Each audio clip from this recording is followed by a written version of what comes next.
Ça nous va. Super. Donc, écoutez, déjà, merci à toutes et à tous. Je suis vraiment très, très heureux d'être là aujourd'hui parmi vous. Donc, comme le disait Hugo, je suis un ancien de Polytech Orléans de 97 exactement. Et je vous remercie. Donc, déjà, je remercie Hugo, Angélique et Polytech Alumni pour leur invitation. Et puis, je vous remercie tous aussi d'être venus pour participer à ce webinaire. Donc, voilà, donc moi, juste pour me présenter, donc je suis ingénieur de formation, mais il y a quelques années, donc j'ai fait le choix de devenir conseiller en investissement financier et coach patrimonial. Donc, mon travail, en fait, comme je dis, c'est pour aider les gens à bien dormir la nuit. Clairement, donc aider les personnes, les particuliers, leurs familles et également les entreprises, les chefs d'entreprise dans la création et le développement de leur patrimoine. L'objectif aujourd'hui, clairement, de ce webinaire, c'est véritablement de se déculpabiliser autour des sujets d'argent. Et je pense notamment aux femmes, parce que les femmes ont un rapport particulier sur ce sujet d'argent. Encore une fois, je ne veux pas généraliser, mais c'est des choses que j'ai pu voir dans les études que j'ai pu faire. Donc l'idée, voilà, c'est de m'adresser à tout le monde, mais en particulier aux femmes. Donc l'objectif, se déculpabiliser, améliorer ce rapport à l'argent. L'argent, c'est un vrai sujet tabou, on va en parler tout de suite, hein, et vraiment vous transmettre les clés autour de l'éducation financière.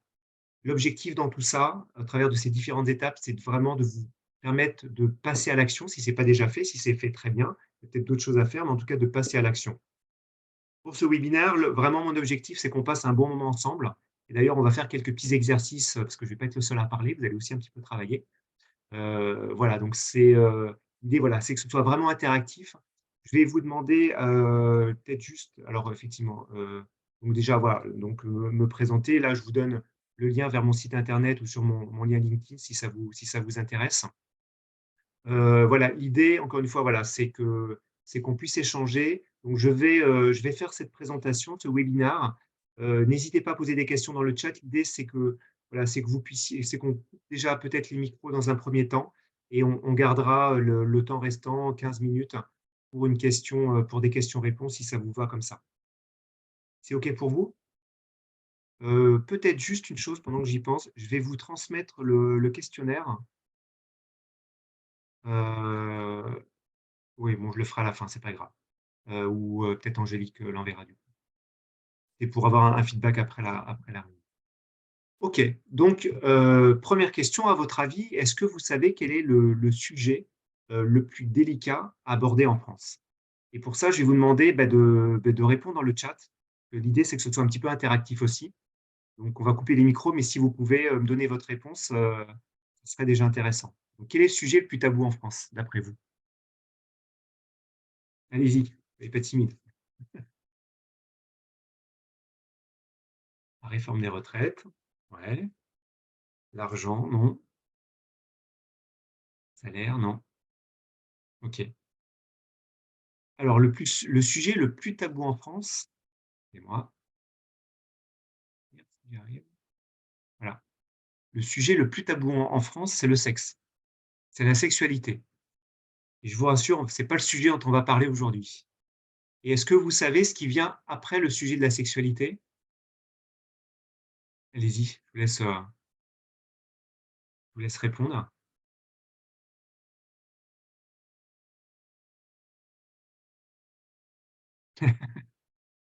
Bien go, ouais.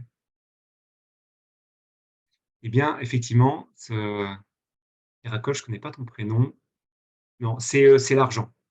C'est effectivement l'argent qui vient après le sujet de la sexualité. Donc c'est le deuxième sujet le plus tabou en France et c'est même encore plus tabou que le sujet de la politique et le sujet de la religion.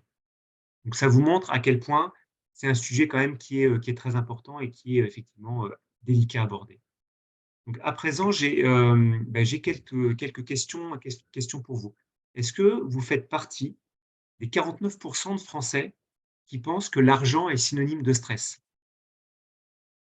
On va voir. Donc, dites-moi oui ou non, juste pour avoir un petit peu un exemple. Non, OK, non. OK, non, d'accord, OK, intéressant. Donc effectivement, là, dans les réponses que je vois, il y a quand même plus de non que de oui.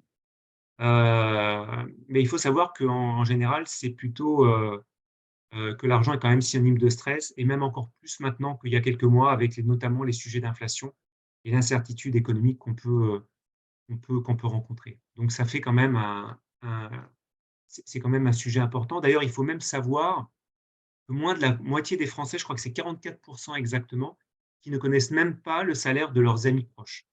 Vous voyez? Donc ça montre quand même à quel point c'est un sujet, qui est tabou et en plus qui crée des tensions. Il faut savoir que pour 50 des Français, l'argent est même une source de dispute et notamment au sein des couples, en particulier au sein des couples d'ailleurs.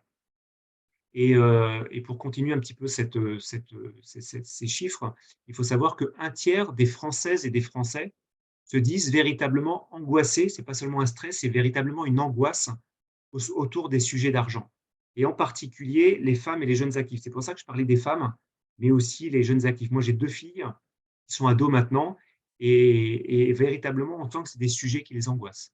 Sur combien on gagne, est-ce qu'on va résister à la crise et cetera. Sur l'avenir aussi, sur le fait qu'ils vont avoir assez d'argent pour vivre. Vous voyez? Donc c'est vrai que c'est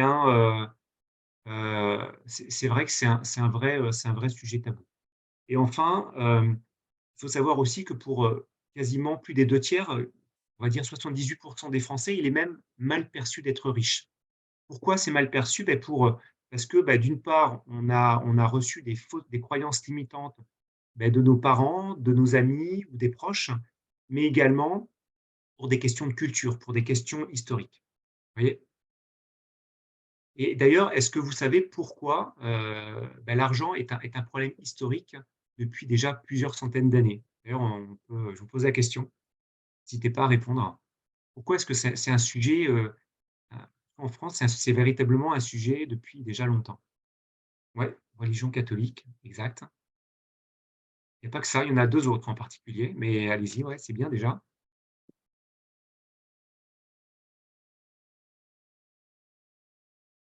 Allez, il y a 12-13 personnes là, je pense qu'on pourra avoir d'autres réponses, hein. L'impôt, ouais, ouais, il y a quelque chose par rapport à ça, effectivement. OK, donc effectivement pour trois raisons majeures. Alors la première, on n'y pense pas parce c'est la culture paysanne et la culture paysanne, c'est quoi? C'est l'argent liquide gardé à la maison et le silence complet sur ce sujet. Pourquoi? Par peur, de se le faire voler, d'une part et d'autre part pour susciter la jalousie. Il faut en plus savoir que, la culture paysanne, on parle de l'argent gardé sous les matelas, c'est un petit peu ce qui se passait. Les Français ont toujours eu du mal, depuis déjà très longtemps, à ce que l'argent soit mis dans les banques. Ils préféraient garder l'argent sur leur matelas pour être sûr d'avoir cet argent pour notamment pouvoir acheter ses récoltes. Ils voyaient ça plutôt de manière concrète, vous voyez? Donc ça, c'est la première raison, c'est la culture paysanne. La deuxième raison, c'est effectivement l'héritage du catholicisme qui reste aujourd'hui très présent, en fait, dans notre société actuelle. Il faut savoir que pour la culture catholique, il était en général mal perçu d'être riche. Et d'ailleurs, il y avait l'Évangile selon saint Marc qui disait qu'il était plus facile à un chameau de rentrer dans le chat d'une aiguille, hein. Vous savez, le chat d'une aiguille, c'est là où on met le fil pour coudre, qu'un riche pour rentrer dans le royaume des cieux. Donc ça vous montre à quel point, on va dire, la notion de richesse, elle était vraiment très mal perçue pour le catholicisme. Donc ça, c'est la deuxième raison. Et la troisième, c'est que la Révolution française, elle est passée par là. Il faut savoir qu'avant 1789, avant la Révolution française, en fait, la noblesse et l'Église, en fait, ne payaient pas d'impôts alors que les plus pauvres, qui étaient représentés, par le tiers-état, en fait, eux, ils croulaient sous les dettes. Et en fait, après, la Révolution a développé le sentiment que l'image du citoyen français, elle suppose une égalité matérielle, hein, une égalité de richesse, dont d'ailleurs aujourd'hui les Français ne veulent plus séparer. On le voit dans les discussions, récurrentes. Et en plus de ça, Rousseau, donc le philosophe de l'époque, disait qu'une communauté politique, en fait, ne peut pas exister sans une inégalité, matérielle trop forte. Donc on sent à quel point, la Révolution française a vraiment imprégné cette notion de rapport, on va dire, heu, ce rapport, on va dire, plutôt compliqué autour de l'argent. Donc qu'est-ce qu'on retient de ces 3 faits? Donc le premier, c'est que l'argent pour la culture paysanne, c'est le silence. Pour la culture catholique, l'argent, c'est plutôt considéré comme quelque chose de mal et pour la Révolution française, l'argent est vraiment une source d'inégalité. Et donc si nous, Français, on a un problème avec l'argent, eh bien, c'est tout à fait normal pour ces 3 raisons-là. Et donc c'est pour ça qu'il faut vraiment se déculpabiliser sur ces sujets-là. C'est pas propre à nous, mais c'est vraiment propre à notre héritage. Alors il y a des choses qui sont venues se rajouter par ailleurs, mais voilà, c'est principalement ça. Et la bonne nouvelle, c'est qu'on peut changer tout ça. Et comment on fait? Par 2, je dirais, par 2 éléments qui sont intimement liés, qui est d'une part, en fait, que sont d'une part, l'éducation financière et d'autre part, la psychologie positive. Et d'ailleurs, on va l'aborder de 4 façons différentes. Voilà. C'est OK pour vous? OK. Donc je vais vous faire travailler et en fait, on va faire un petit exercice de prise de conscience. Donc d'habitude, je fais ces exercices en atelier, en physique, donc là, on va le faire un petit peu différemment. Donc je vais vous demander, en fait, de fermer les yeux. Fermer les yeux et d'imaginer que vous êtes dans un transport en commun, que ce soit le métro, le train ou un bus. Donc vous êtes assis à côté d'une personne. Cette personne, elle vous interpelle avec un grand sourire, elle vous regarde dans les yeux et elle vous demande très gentiment, de lui dire exactement combien est-ce que vous gagnez de salaire tous les mois. Donc vous la connaissez pas, elle vous regarde et elle vous demande le salaire. Je vous demande votre salaire et je vous demande simplement de me répondre, vous pouvez rouvrir les yeux, de me dire comment vous réagissez par rapport à ça. Est-ce que vous lui dites, vous lui faites un grand sourire, vous lui dites pas, ou voilà, vous lui posez des questions. N'hésitez pas à me répondre, hein. Dans cette situation, qu'est-ce que vous faites, hein? OK, donc pourquoi? Oui, effectivement. Ouais, OK. OK, effectivement, effectivement. Donc effectivement, pas mal de blocages en général. Oui, tu demandes la raison, effectivement. Donc on n'a pas ce réflexe, effectivement, de donner son salaire. Pourquoi? Bah, pour les raisons que j'ai citées, c'est que voilà, on a clairement, en France, mais pas que, un vrai problème avec l'argent et c'est quand même le cas dans beaucoup de pays dans le monde. Il y a les États-Unis qui sont vraiment exception, mais même les Anglais, pour avoir moi-même des clients anglais, je sais que c'est un vrai sujet tabou. Donc c'est tout à fait normal. D'ailleurs, je ne pense pas qu'il y ait beaucoup d'entre nous qui seraient capables de donner, le salaire, à chacun. Voilà, donc c'est un vrai sujet tabou et c'est ça que je veux vous faire comprendre, effectivement. Donc je vous propose qu'on continue et on va continuer à faire des petits exercices, ensemble. Donc on va avoir 4 approches différentes sur le sujet d'argent. Et 3 commentaires, ouais, ça marche. Donc le premier, on va travailler sur nos ressentis, donc on va dire nos ressentis corporels et de la même manière, en fait, je vais vous demander de fermer les yeux. Là, on va vraiment travailler sur vous et je vais prononcer un mot et je vais vous demander que ce mot va représenter pour vous. Donc allez-y, fermez les yeux, je vais vous laisser, 5 à 6 secondes pour vous. Asseyez-vous confortablement dans votre chaise. Vous êtes assis? OK. OK, donc fermez les yeux. Donc à présent, si je prononce le mot argent, est-ce que vous ressentez dans votre corps plutôt quelque chose de positif comme, une forme de plénitude, une forme d'enthousiasme, une forme d'envie? Ou au contraire, est-ce que vous ressentez plutôt quelque chose de négatif, comme une forme de crispation, une forme de tension, une forme, d'anxiété? Vous voyez? Donc je ne vais pas vous demander de me répondre, mais déjà essayez de le conscientiser. Donc là, on travaille sur les ressentis. Donc toujours en fermant les yeux, si on travaille maintenant sur le côté des émotions, donc ce que vous ressentez véritablement dans votre tête. Et de la même manière, si je prononce le mot argent, est-ce que vous ressentez plutôt une émotion positive, sous forme de joie ou sous forme de gaieté? Ou est-ce que vous ressentez plutôt une émotion négative, comme une forme de peur, une forme de frustration, peut-être des fois une forme de tristesse ou une forme de dégoût? Ou simplement, est-ce que vous ressentez une forme d'indifférence? Vous voyez?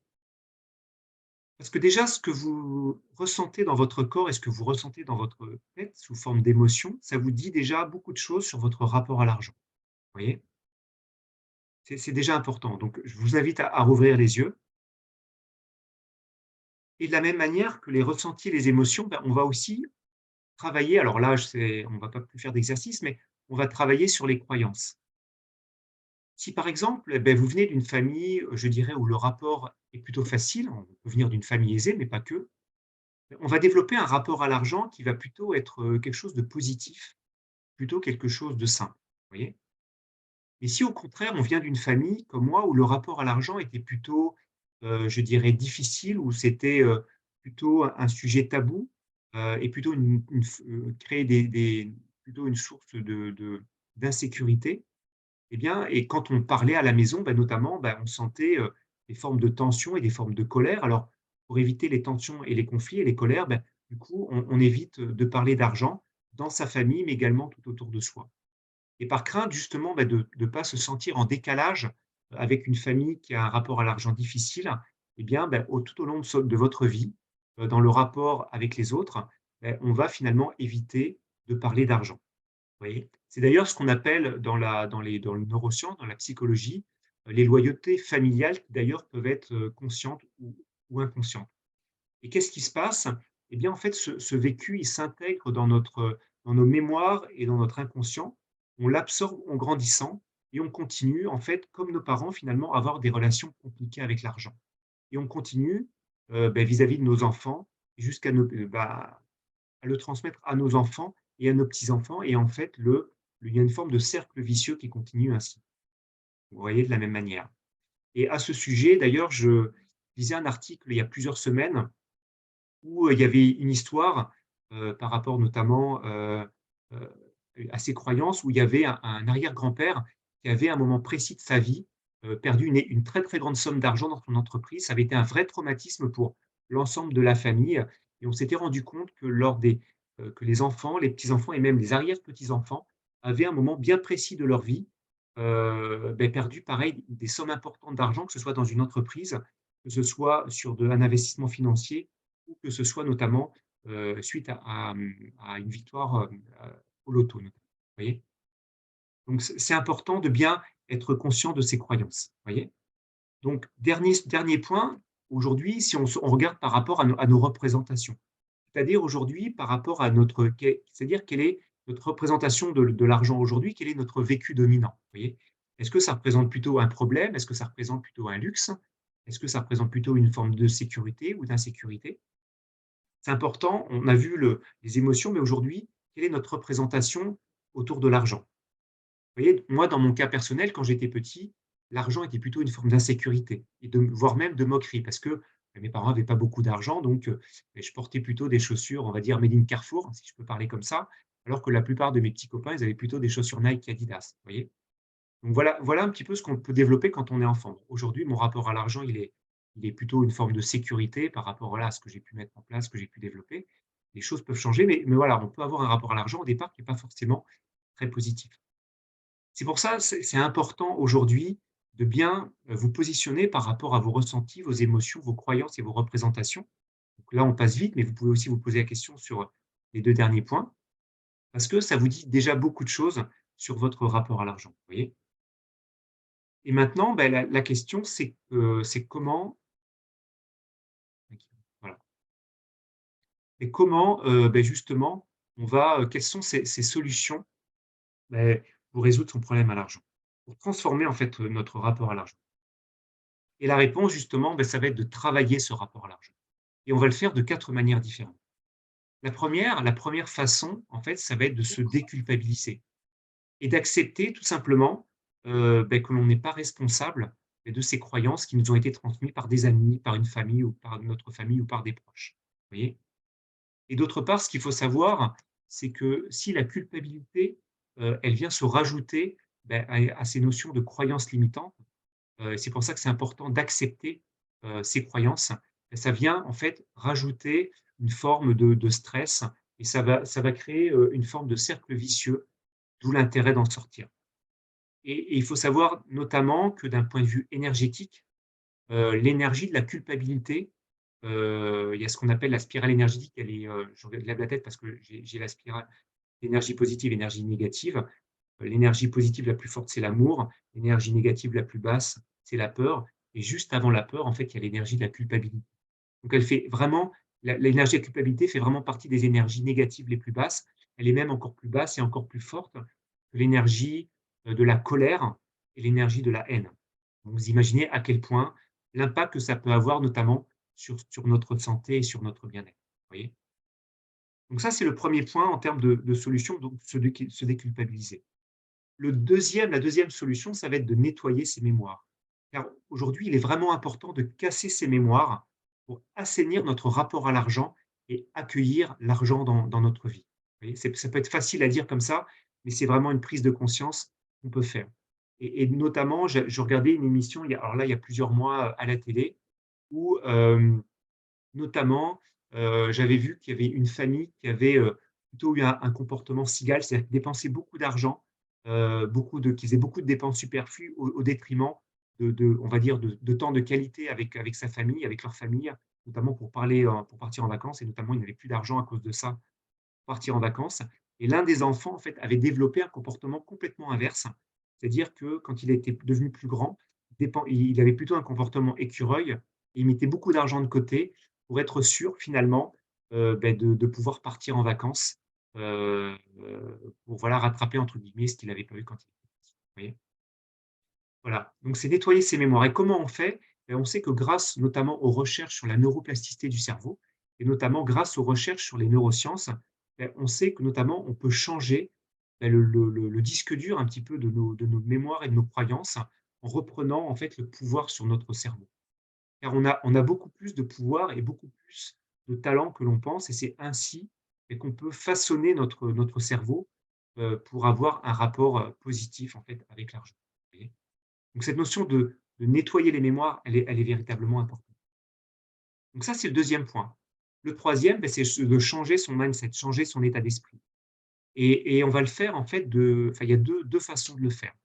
La première, pour changer son mindset, c'est vraiment de définir, qu'est-ce qu'on veut, qu'est-ce que représente aujourd'hui pour nous la liberté financière? Autrement dit, combien d'argent on voudrait gagner, par exemple, à un horizon relativement court terme? Vous voyez? Et ça, c'est une question que je vous pose aujourd'hui. Ça serait quoi aujourd'hui votre liberté financière? Combien d'argent, est-ce que vous aimeriez gagner pour justement acquérir cette liberté financière? Et si vous pouvez me répondre dans le chat, c'est intéressant, vous voyez? C'est un petit peu comme quand on est dans un bateau, on se fixe un cap et ça permet aussi de mettre toute son énergie sur cet objectif-là. Donc voilà, n'hésitez pas à me répondre et vraiment, c'est une façon aussi de casser le plafond de verre et d'ouvrir ses chakras. Vraiment de d'écrire et de dire: «Ben voilà, combien vous aimeriez gagner d'argent pour vivre confortablement?» Vous voyez? Ouais, 100 kilos, ça peut être pas mal effectivement. Il y en a qui le gagnent, hein. Plus que ce qu'on croit malgré tout. Il y en a pas beaucoup, mais il y en a quand même certains. Oui, ça marche. Donc voilà, est-ce que ça peut être 5 000, 10 000, 20 000 ou plus effectivement? Donc c'est déjà important, voilà, de se fixer cet objectif et de se dire qu'aujourd'hui c'est possible. Les seules limites qu'on se fixe, c'est beaucoup dans notre tête, vous voyez? Donc ça, c'est le premier, c'est la première, la première façon. La deuxième, c'est notamment de changer son regard sur les sujets d'argent en étant ouvert sur les sujets d'argent, en se disant justement que tout est possible. Et une technique pour y arriver, en fait, c'est ce qu'on appelle, vous en avez certainement entendu parler, on en parle beaucoup en ce moment, c'est la technique des affirmations positives, qui d'ailleurs une technique qui peut être consciente ou inconsciente.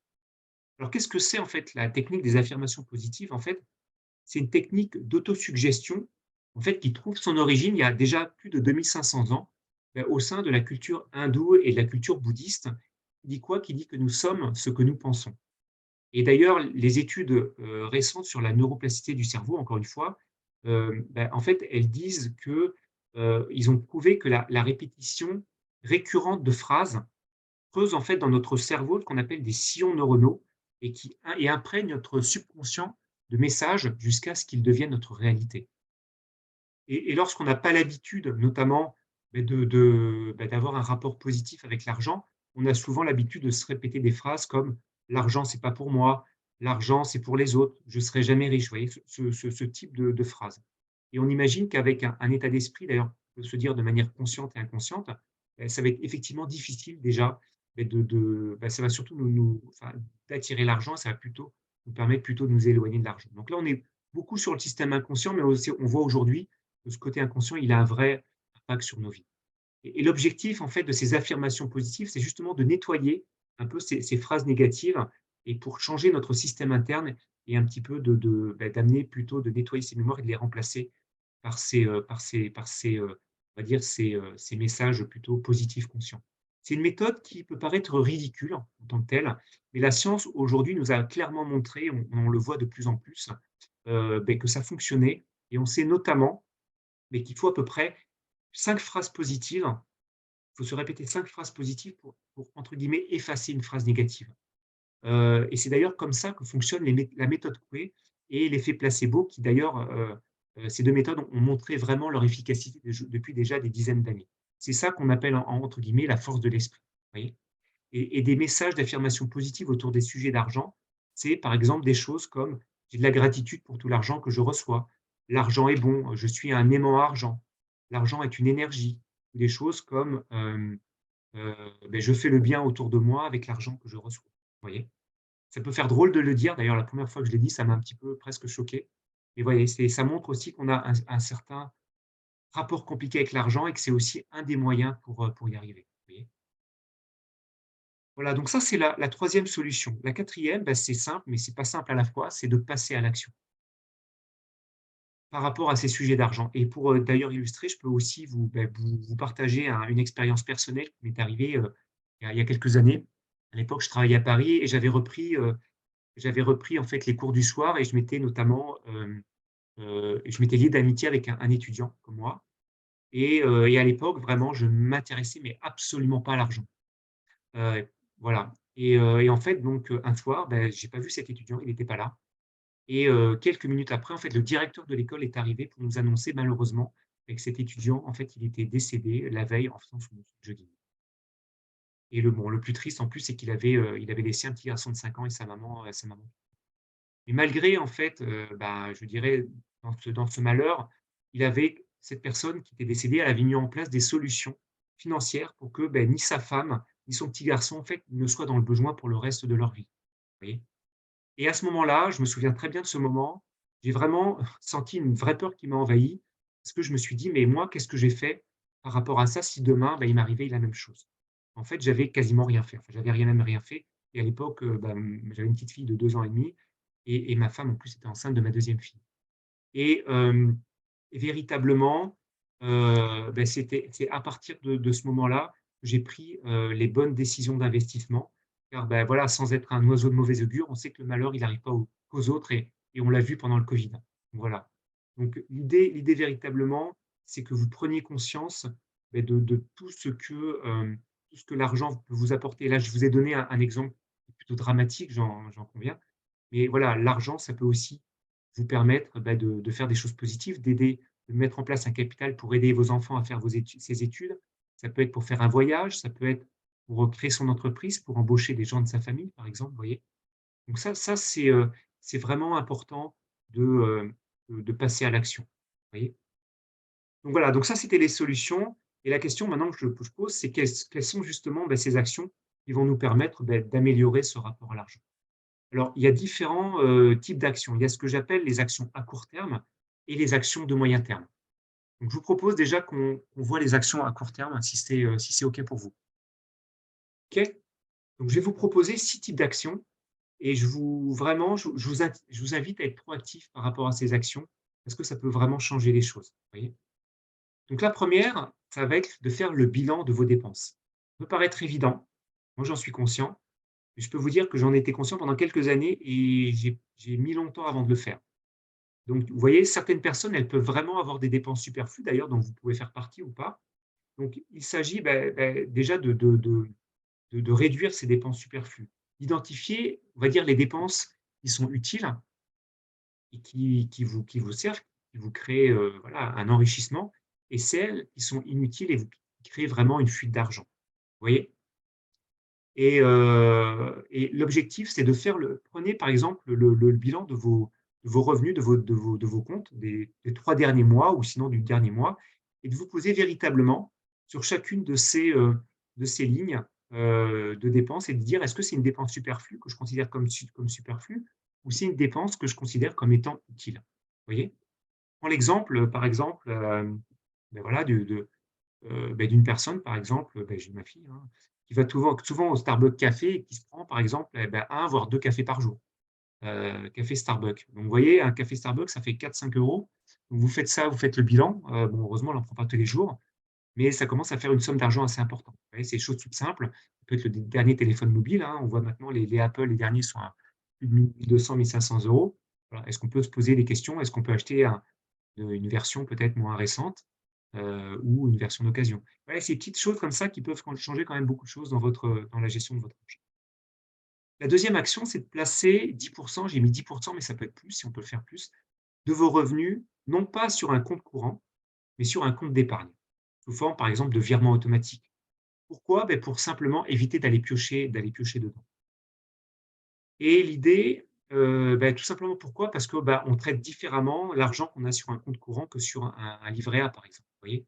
Donc l'idée, c'est vraiment de mettre le minimum sur votre compte courant, de mettre plutôt le reste sur un compte d'épargne, vous voyez? Donc ça, c'est la deuxième action. La troisième, c'est de faire la liste déjà de toutes vos dettes. Vous avez sans doute des petites dettes, peut-être 50 € par-ci, 100 € par-là, 200 € par-ci. Alors quand je parle de dettes, je parle de dettes que vous avez vis-à-vis d'une personne, notamment, ou de dettes qui sont notamment issues de tout ce qui est crédit consommation, que j'appelle entre guillemets «les mauvaises dettes». Vous voyez? Donc faites la liste de ces dettes et dans la mesure du possible, payez ces dettes, remboursez-les en anticipation. Pourquoi? Parce que ça peut paraître OK, parce que c'est de l'argent dont on peut avoir besoin, mais en fait, fondamentalement, cet argent ne nous appartient pas et surtout sur ce type de dette, ça crée vraiment des formes de liens toxiques et ça crée des poids, soit conscients notamment ou inconscients et ça a été d'ailleurs prouvé.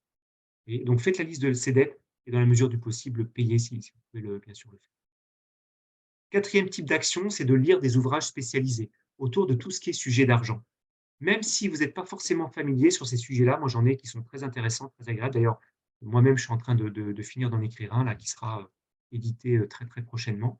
Donc voilà, l'idée, c'est de vous rapprocher autour de ces sujets d'argent, vous voyez? Donc ça, c'est un point important. Le quatrième, c'est de solliciter des experts patrimoniaux comme des conseillers, en investissement financier, hein, comme moi et moi d'ailleurs, qui est une autre personne qui est là aussi, qui fait de qui, fait des investissements, enfin qui est conseillère financière. Donc voilà, n'hésitez pas à solliciter des conseillers en investissement financier ou des coachs patrimoniaux et posez-leur des sujets d'argent, même si vous n'avez pas forcément un objectif d'investir. C'est encore une fois l'idée de se rapprocher de ces sujets d'argent, vous voyez? Ça, c'est vraiment important.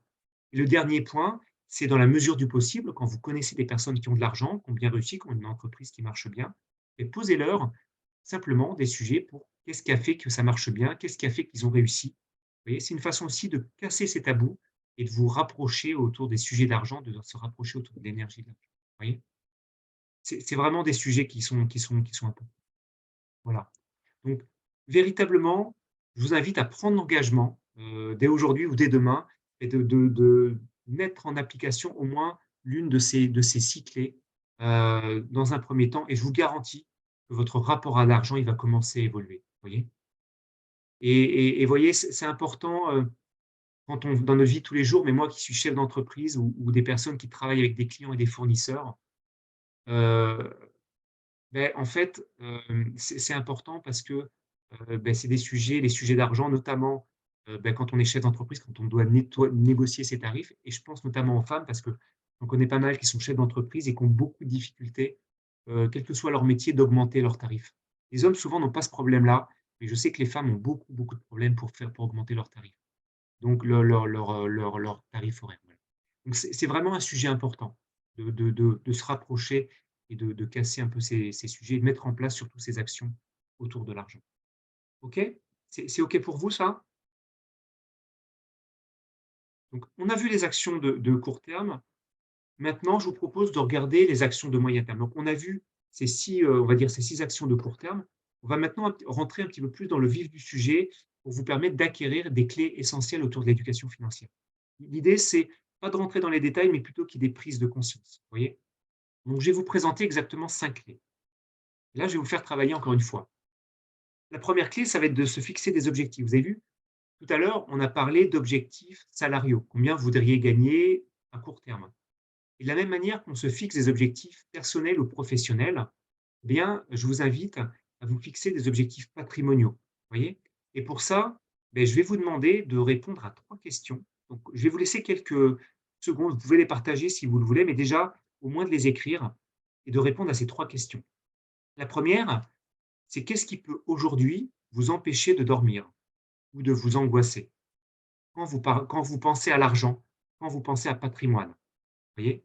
Soit par rapport à la famille, soit par rapport à votre logement, par rapport à des proches.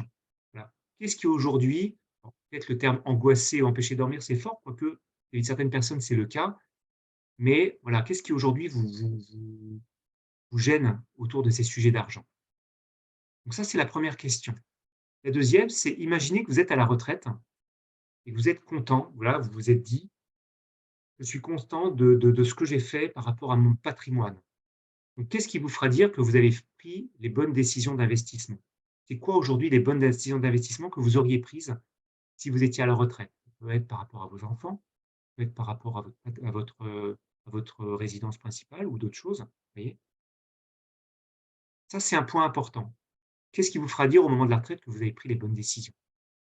Le troisième point, c'est si vous aviez un rêve aujourd'hui que vous aimeriez réaliser. Imaginez que vous avez plein d'argent. Ça serait quoi aujourd'hui ce rêve que vous aimeriez réaliser? Vous voyez? Donc réfléchissez bien à ces 3 questions. Donc si vous pouvez le partager, c'est super. Sinon, écrivez-les et réfléchissez bien à ces 3 questions. Elles sont vraiment fondamentales, c'est vraiment un fondement important.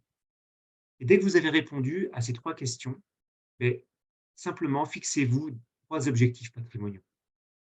Parce que ça, c'est la base et les objectifs patrimoniaux, ça peut être notamment, ça peut être faire un voyage autour du monde ou dans pas loin, par exemple. Ça peut être aider les enfants à faire leurs études, ça peut être, aider vos enfants à rentrer dans la vie active, ça peut être partir à la retraite plus tôt, par exemple. Ça peut être, partir à la retraite pour avoir un complément de revenu suffisant. Ça peut être lié à la transmission, ça peut être plein d'autres choses, en fait. Ça peut être par rapport à votre résidence principale, une résidence secondaire, vous voyez? Donc c'est vraiment important, déjà, de répondre à ces 3 questions et de se fixer des objectifs. Voilà. OK pour vous? Donc première clé. Deuxième clé, ça va être, c'est ce que j'appelle soyez éthique. Ça veut dire quoi? Ça veut dire que pour vous permettre d'avoir un rapport à l'argent qui soit choisi et non pas subi, en fait, il faut maîtriser 4 piliers importants.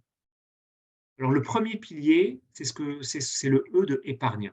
Alors qu'est-ce que c'est que l'épargne? En fait, l'épargne, c'est ma capacité à garder de l'argent et à ne pas tout dépenser pour avoir des ressources pour faire des projets, par exemple autour de la retraite, notamment on parle beaucoup de retraite, donc je vais y revenir à plusieurs reprises. Ça serait quoi pour vous aujourd'hui un terme d'objectif de retraite? Vous voyez? Est-ce que vous avez ce qu'il faut par rapport à la retraite? Et aujourd'hui, il existe 3 types d'épargne. Le premier type d'épargne, c'est ce qu'on appelle l'épargne de précaution. En fait, c'est de l'épargne qui permet de répondre à un objectif de court terme.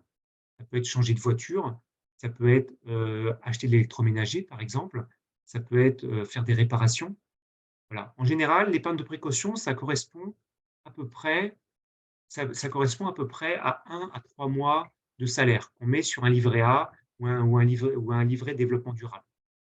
Vous voyez? C'est pourquoi? Parce que c'est de l'argent qui est mieux placé qu'un compte courant, mais c'est de l'argent qui est immédiatement disponible.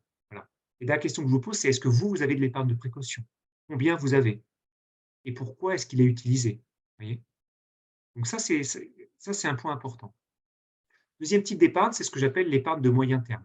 L'épargne de moyen terme, c'est de l'épargne qui est mise en place pour répondre à un objectif familial ou personnel. On parlait tout à l'heure d'études des enfants. Ça peut être, un investissement locatif pour la retraite, par exemple, vous voyez? Ce type de choses. De la même manière, est-ce que vous avez une épargne de moyen terme pour répondre à tes objectifs personnels? Vous voyez? Et enfin, le troisième type d'épargne, c'est ce qu'on appelle l'épargne retraite. Donc l'épargne retraite, c'est le fruit d'investissements passés qui ont été mis en place quelques années auparavant. Donc c'est le fruit d'investissements immobiliers ou, financiers pour justement compenser une baisse de revenus. Il faut savoir qu'à la retraite, en tant que cadre, ou chef d'entreprise, on touchera à peu près au maximum la moitié de nos revenus actuels sur les 25 meilleures années. Vous voyez? Et avec ce qu'on a entendu et les lois qui sont en train de passer, je pense que ça ne va pas s'arranger. Donc l'idée, c'est vraiment, voilà, d'avoir une épargne retraite pour justement compenser cette baisse de revenus. D'ailleurs, il faut savoir, je disais, d'ailleurs, c'est ce que je mettais dans mon livre, il y a beaucoup de gens qui se disent et moi j'ai beaucoup de clients qui me disent: «Mais ouais, de toute façon à la retraite, j'aurai un train de vie qui va baisser. J'aurai mes enfants qui seront grands et cetera». C'est vrai, mais il faut savoir que notamment les 5 premières années de retraite, les jeunes retraités pendant les 5 premières années de leur retraite dépensent au moins autant, voire plus que quand ils étaient salariés. Parce que souvent il y a un effet de rattrapage voilà, de profiter de la vie à juste titre. Donc voilà, pour pas se sentir frustré par rapport à ça, beh, voilà, c'est important de bien préparer la retraite. Il est jamais trop tôt de préparer sa retraite, vous voyez?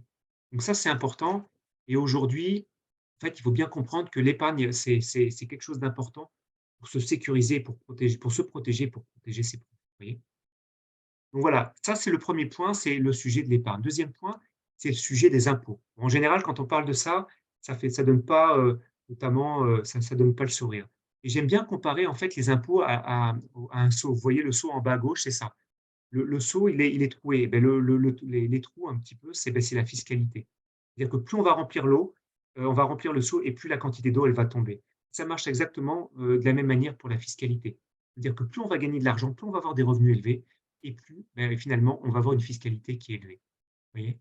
Il faut savoir en France, il y a à peu près 50 des personnes qui ne payent pas d'impôts. Beh, pourquoi? Parce que soit, ils n'ont pas les revenus suffisants, soit ils ont les revenus suffisants, mais par contre, ils ont mis en place un certain nombre de solutions pour optimiser leur fiscalité. Et on peut aujourd'hui optimiser sa fiscalité et contribuer, on va dire, à avoir une contribution pour le pays, au travers justement, des solutions, des investissements qu'on a pu faire, vous voyez? Et la question que je vous pose aujourd'hui, c'est: est-ce que vous payez des impôts déjà? Et si oui, est-ce que vous savez combien vous payez? Et est-ce que vous avez mis en place des solutions ou pas, pour optimiser votre fiscalité? Et quand on parle d'optimisation de la fiscalité, est-ce que c'est ces solutions qui neutralisent votre impôt, qui le réduisent, qui, peuvent le réduire, mais qui peuvent également vous créer un enrichissement, le développement de votre patrimoine? Donc ça, c'est vraiment un point important. Voilà. Le troisième point, c'est l'immobilier. L'immobilier, il faut savoir que, c'est ça représente en fait le poste de numéro un des dépenses. Avoir un toit qui nous appartient, c'est ce qui est le plus important, c'est ce qui coûte le plus cher, mais c'est aussi là où moi, en tant que conseiller en investissement financier, je vois qu'il y a un vrai manque d'éducation financière, vous voyez? Et il faut savoir qu'en France, il y a à peu près 4 millions de personnes qui ont investi dans de l'immobilier locatif. Pourquoi? Parce qu'aujourd'hui, c'est un il y a 3 avantages, il y avait 3 avantages majeurs. Le premier, c'est que ça permet d'avoir des revenus passifs. Contrairement, je dirais, en tant que salarié, notamment quand on travaille pour avoir de l'argent, en fait, dans l'immobilier, ce sont les revenus passifs, c'est de l'argent que vous recevez, tout simplement. Alors bien sûr, il faut avoir des locataires et des locataires qui payent, hein, on est complètement d'accord sur ça. Et quand ça fonctionne bien, c'est comme ça que ça fonctionne. Le deuxième type de revenus, c'est ce qu'on appelle les revenus récurrents. Donc c'est les revenus qui, notamment dans des loyers, tombent de manière mensuelle ou trimestrielle suivant les types d'immobilier, d'investissement immobilier qu'on peut faire, vous voyez? Par l'immobilier locatif. Et le troisième, en fait, type de revenu, c'est, des revenus qu'on peut se dé qu'on qui sont mis en place au travers de l'effet de levier du crédit. C'est-à-dire qu'en investissement par l'effet de levier, donc ça veut dire en prenant un prêt immobilier, en fait, le locataire va rembourser on va dire entre 50 et 80. 80, c'est quand en plus, on peut mettre en place des dispositifs, fiscaux, d'avantages fiscaux également, notamment par les aides de l'État. Vous voyez? Donc ça, c'est important et c'est pour ça que l'immobilier est un vrai levier d'enrichissement, de développement de patrimoine à terme. Et pareil, au même titre que les 2 points précédents, est-ce que vous avez de l'immobilier? Alors quand je parle d'immobilier, ça peut être de l'immobilier, physique, ça peut être de la pierre papier, hein, comme ce qu'on parle aujourd'hui beaucoup de SCPI, c'est ce type de choses. Donc est-ce qu'aujourd'hui, vous avez de l'immobilier? Est-ce que c'est de l'immobilier qui vous génère des revenus récurrents? Et si oui, c'est très bien. Si c'est pas le cas et si bien sûr c'est possible pour vous, je vous invite vraiment à réfléchir, à développer, à mettre en place des solutions par rapport à ça, vous voyez? Donc 3e point. Le quatrième point, le C, je ne sais pas si vous devinez ce que c'était, on en a parlé tout à l'heure. En fait, c'est le C de crédit et j'aime bien en fait le crédit, j'aime bien comparer, le crédit un petit peu au feu, à l'élément feu. Pourquoi? Parce qu'il est capable du meilleur. Le feu, il peut nous chauffer, hein, ça peut être quelque chose de très positif. Et bien de la même manière, le crédit, ça peut nous permettre de nous enrichir, notamment avec l'effet de levier dont on vient de parler. Et le feu également, ça peut brûler, ça peut faire, du mal. Et de la même manière, le crédit, ça peut être aussi une vraie source d'appauvrissement, notamment, au travers, des crédits consommation et notamment qui sont souvent à la source à l'origine de surendettement. Et de la même manière, la question que je vous pose, c'est est-ce que aujourd'hui, vous avez des crédits Est-ce que c'est des crédits qui vous permettent de générer des biens, que j'appelle des biens passifs, c'est-à-dire des biens qui ne vous créent pas d'enrichissement, comme, des crédits immobiliers pour acheter une voiture, sauf si c'est une voiture, on va dire, une voiture de collection, mais dans la plupart des cas, c'est pas le cas. Crédit consommation, des crédits pour le voyage, par exemple. Voyez, c'est important bien déjà d'identifier ce type de crédit. Ou ça peut être des crédits qui vous créent des biens actifs, comme des biens notamment immobiliers, voyez? Donc c'est vraiment important de réfléchir à ces 4 piliers, donc d'éthique, car c'est déjà un point aujourd'hui un point important dans la création de votre patrimoine. C'est vraiment la base, de prendre conscience de ces éléments financiers, sur ces 4 piliers: épargne, impôt, immobilier et crédit. Voilà. Est-ce que c'est OK pour vous ça? OK? Donc à présent, je vous on va rentrer un petit peu plus dans des schémas financiers, je vais dire. Et je vais vous expliquer pourquoi est-ce qu'il est important aujourd'hui d'investir régulièrement. Vous voyez? Et pour ça, je vais vous prendre l'exemple. Je vais vous prendre l'exemple, d'une personne, je vais l'appeler Julia. Donc Julia, elle a 25 ans et Julia, elle gagne 1 700 € par mois. Donc 1 700 € par mois, c'est pas pris au hasard. En fait, c'est ce qu'on appelle, alors c'est peut-être 1 800 maintenant, c'est ce qu'on appelle le salaire médian des Français. C'est-à-dire qu'il y a autant de Français qui gagnent moins de 1 700 € que des Français qui gagnent plus de 1 700 €. Donc Julia, vous avez vu, on parlait tout à l'heure des cafés Starbucks Café. Donc on a déjà, elle a pris une bonne résolution, même si on est début avril, pour 2023.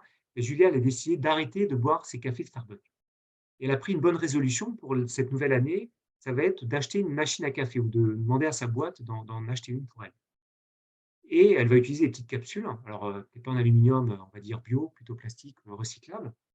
Et donc, l'économie sur ça, c'est plus de 100 € par mois, hein. J'ai fait le calcul, c'est même beaucoup plus, mais voilà, on va rester raisonnable. On va dire qu'elle ne prend pas les cafés Starbucks les plus chers, bien que ce soit déjà pas donné.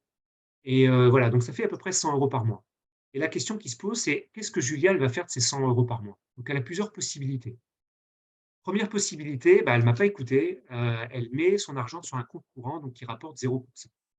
Donc 100 € par mois, alors qu'elle a 25 ans, on va dire que la retraite, de toute façon, elle ne sera pas avant 70 ans, hein. Je suis pas optimiste, hein, je suis désolé, mais je pense qu'on y va plutôt dans cette direction.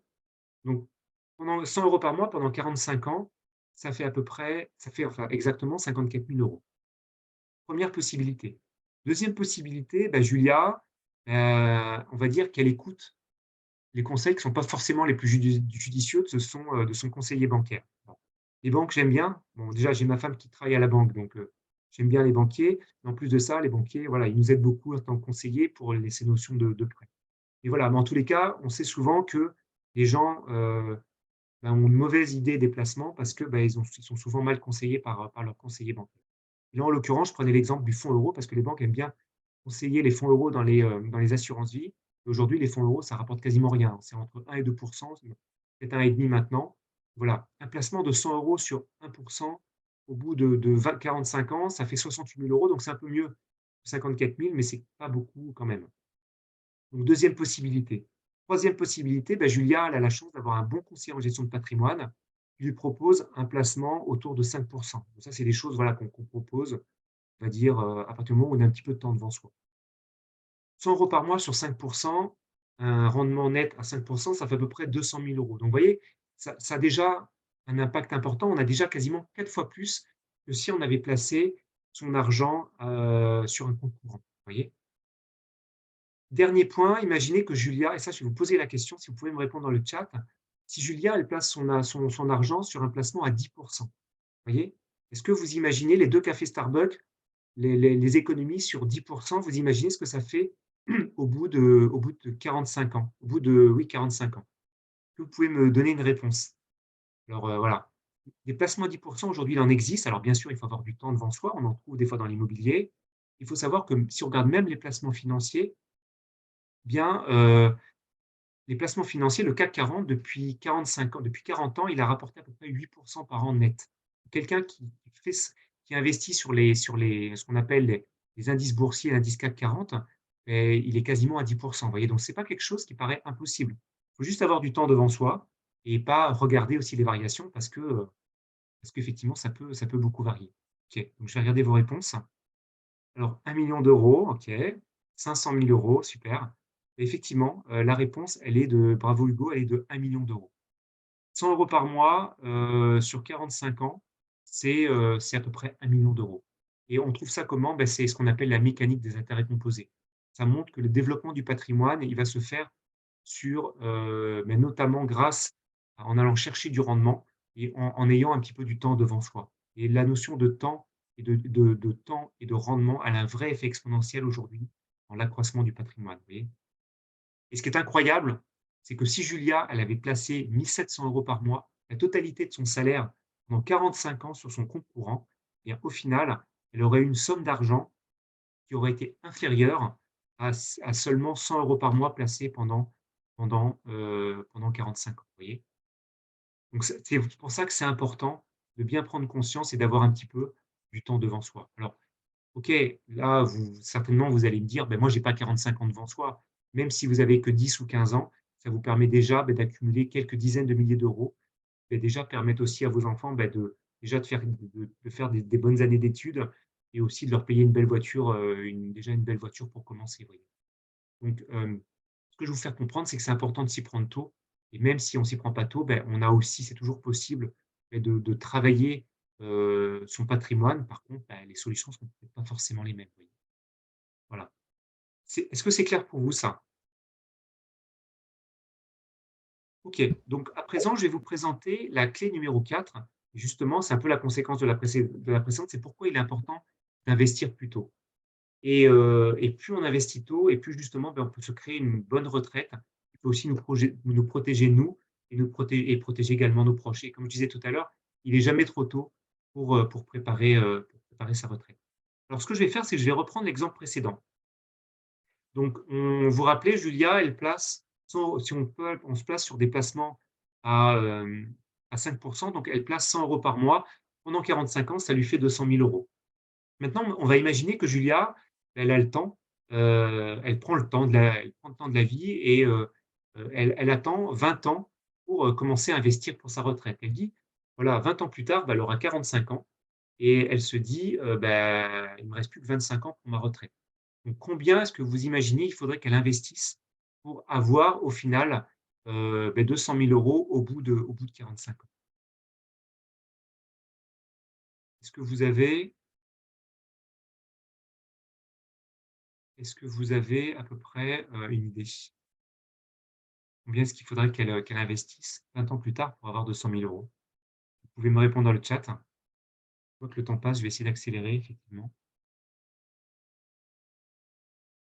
550 €, Hugo.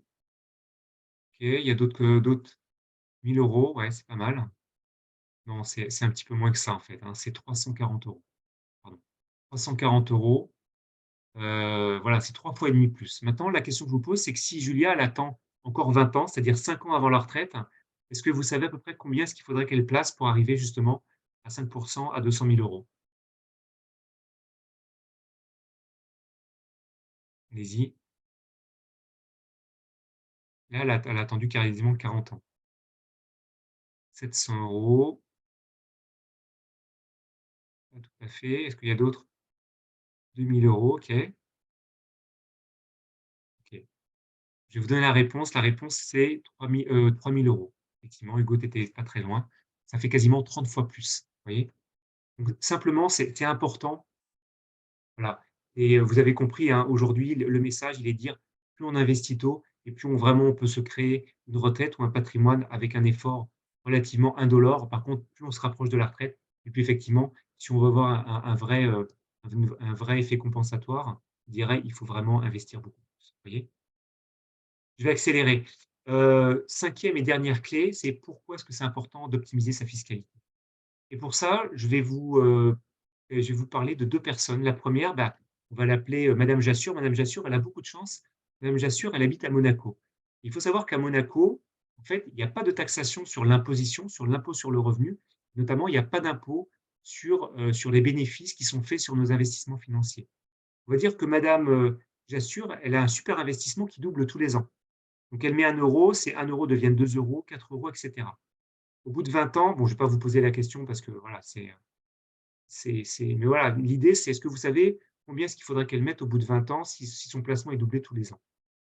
Alors la réponse, je vais vous la donner, hein, c'est quasiment 1 million d'euros. Bon, il n'y a pas trop d'intérêt, donc c'est juste pour vous montrer l'exemple. Donc si un placement, il double tous les ans, au bout de 20 ans, il fait 1 million d'euros.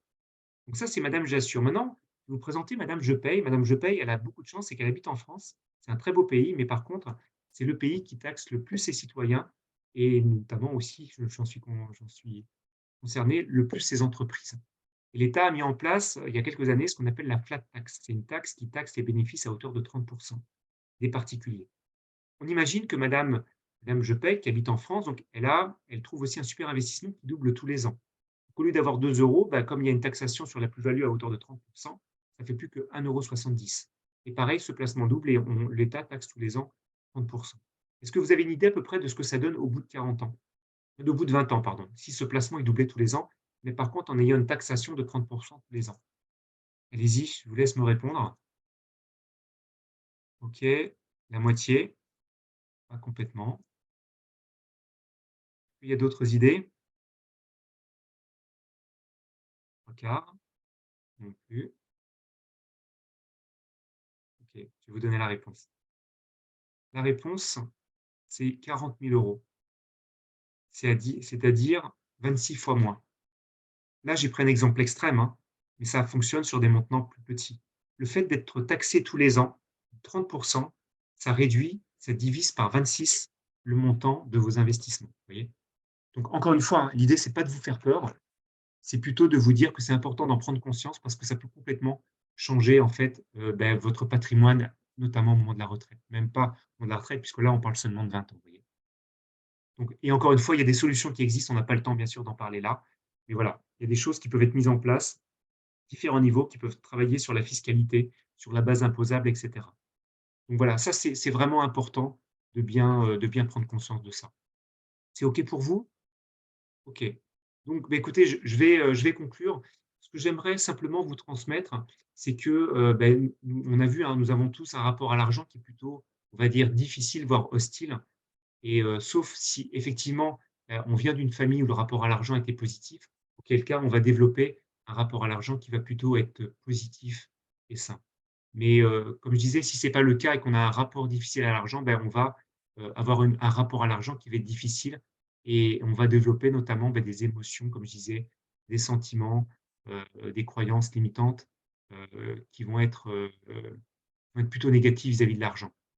Et de la même manière que, on va avoir des émotions ou des sentiments négatifs vis-à-vis d'une personne, qu'est-ce qui se passe? On va s'éloigner de cette personne. Et avec l'argent, c'est exactement la même chose, vous voyez? Donc c'est pour ça que, c'est important de se réconcilier par rapport à ces sujets d'argent. Et ce que je veux vous faire comprendre simplement, c'est qu'il y a pas de fatalité et que malgré c ce vécu, tout cet historique, on peut réellement, changer, transformer notre rapport à l'argent et d'ailleurs, comme je disais, moi-même, j'en suis aussi un exemple. Et en fait, ce rapport à l'argent, on peut le transformer, comme je le disais, avec l'éducation financière et avec la psychologie positive et c'est ainsi qu'on peut acquérir, je dirais, transformer ce rapport à l'argent et acquérir une forme de liberté et de sécurité sur ces sujets. Et comment est-ce qu'on fait? On va le faire notamment, en passant à l'action et en mettant en place des actions de court terme, des actions de moyen terme et on a vu, que plus on s'y prend tôt effectivement et plus ça peut véritablement impacter après notre patrimoine. Et pour illustrer ce que je viens de vous dire, en fait, et je voulais vous citer simplement cette très belle citation de Nelson Mandela, qui dit que l'éducation, en fait, est l'arme la plus puissante pour changer le monde. Et je rajouterais que l'éducation financière est vraiment la solution pour, déjà, une fois qu'on a pris conscience de je dirais de tout cet impact que ça peut avoir, de mettre en place des bonnes actions pour changer notre rapport à l'argent, vous voyez? Et pour terminer, je voulais, vous partager une expérience, qui m'est arrivée, il y a quelques années, il y a 3 ans. À l'époque, je nageais sur les côtes basques avec ma femme et au bout de quelques instants, j'ai pas trop compris ce qui s'est passé. En fait, je me suis fait emporter par un courant marin qu'on appelle une baïne, je sais pas si vous connaissez?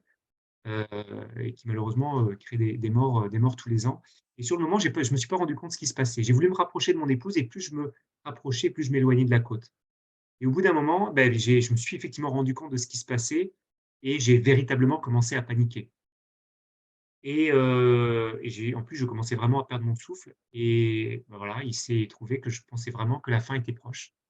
Et je ne sais pas si ça vous est arrivé, mais il se passe beaucoup de choses dans votre tête. Il y a beaucoup d'images qui reviennent, ce que vous avez fait, ce que vous n'avez pas fait, ce que vous avez dit, ce que vous n'avez pas dit, ce que vous regrettez. Et ça passe très vite. Et fort heureusement, voilà, les choses j'ai réussi à me calmer malgré tout. Et bon, tout s'est finalement bien terminé. Je le dis avec un petit peu de sourire, mais sur le moment, je rigolais pas trop.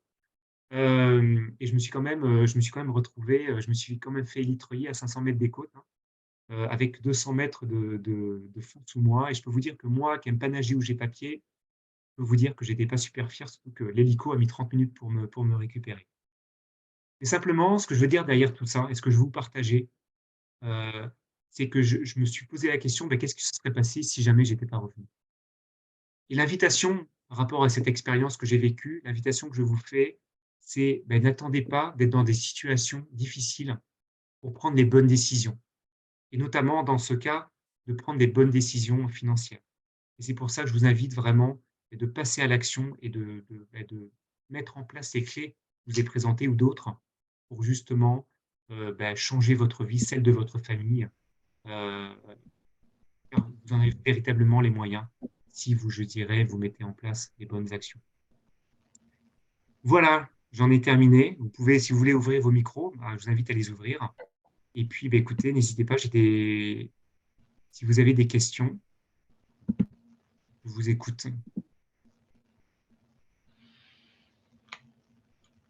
Je vais couper du coup. Alors, est-ce qu'il y a des questions? Du coup, le temps que les personnes formulent leurs questions ou cherchent leurs questions. Vous ouvrez vos caméras, oui, merci Hugo. Ouais, ouais. Du coup, je voulais te remercier, Fabrice, pour cet excellent webinaire. C'est vraiment très Merci. intéressant. C'est vrai que quand je me suis inscrit, je ne sais pas trop à quoi m'attendre, même si on avait déjà discuté avant sur le contenu. Oui. Je pense que la présentation et la qualité de la présentation a beaucoup joué.